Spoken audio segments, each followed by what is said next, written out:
Menteri Pertahanan Prabowo Subianto kembali menegaskan sikap tegas Indonesia mendesak upaya gencatan senjata di Gaza di depan para Menteri Pertahanan ASEAN.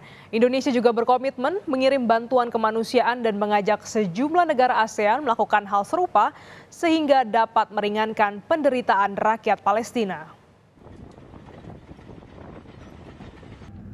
Militer Israel merilis rekaman pada Rabu waktu setempat yang menunjukkan pasukan Israel beroperasi di jalur Gaza.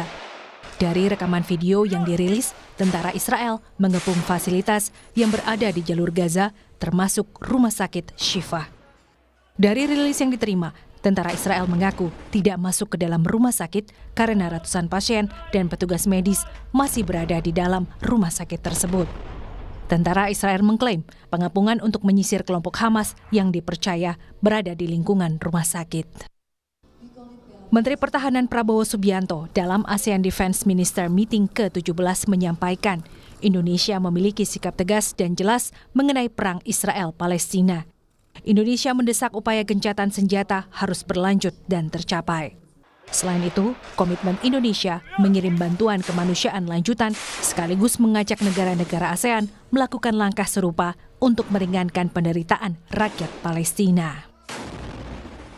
To emphasize that Indonesia is deeply saddened by the deteriorating situation in Gaza, particularly the horrid humanitarian conditions. Needless to say, we are closely monitoring developments in Gaza. Indonesia's stance is clear and firm. We push and we call for immediate cessation of hostilities and the immediate setting up of corridors for humanitarian assistance. Di Indonesia, setelah mengeluarkan fatwa gerakan boikot produk terafiliasi Zionis, Majelis Ulama Indonesia yakin opsi ini bisa melemahkan ekonomi Israel. Langkah ini jadi salah satu bentuk perlawanan atas aksi kejahatan kemanusiaan yang dilakukan Israel.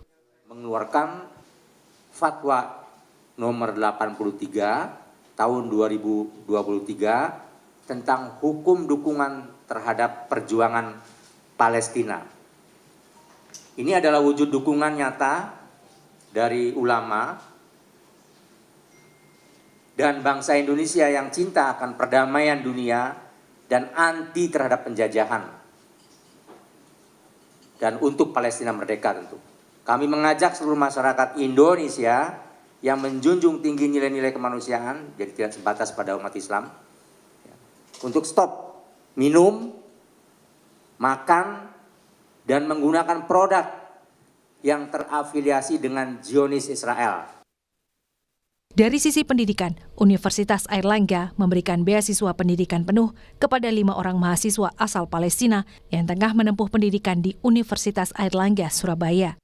Pemberian beasiswa sebagai bentuk kepedulian kampus atas konflik yang menimbulkan banyak korban jiwa warga Palestina. Selain beasiswa, pihak kampus juga memberikan bantuan biaya hidup sebesar 5 juta rupiah per bulan selama kuliah dan berdomisili di Surabaya. Nah, kalau hanya untuk komunikasi aja nggak bisa, apalagi nanti untuk mendapatkan kiriman biaya dan lain-lain ya, sehingga pasti kondisi seperti sekarang ini akan sangat mengganggu gitu kan, proses belajar mengajar dari kawan-kawan mahasiswa. Dan karenanya tentu UNER terpanggil untuk bisa berkontribusi di sana. Jangan sampai mereka yang sudah ada di sini ini kemudian putus kuliahnya, sehingga tentu UNER dengan seizin MBA kan, memberanikan diri untuk memberikan dari bantuan beasiswa baik untuk tuition fee maupun untuk living cost-nya di Indonesia sampai dengan mereka yang bersangkutan nanti lulus. 40 hari perang, jumlah korban kini mencapai 11.000 lebih, di mana lebih dari 4.600 anak dilaporkan tewas dan hampir 9.000 anak terluka.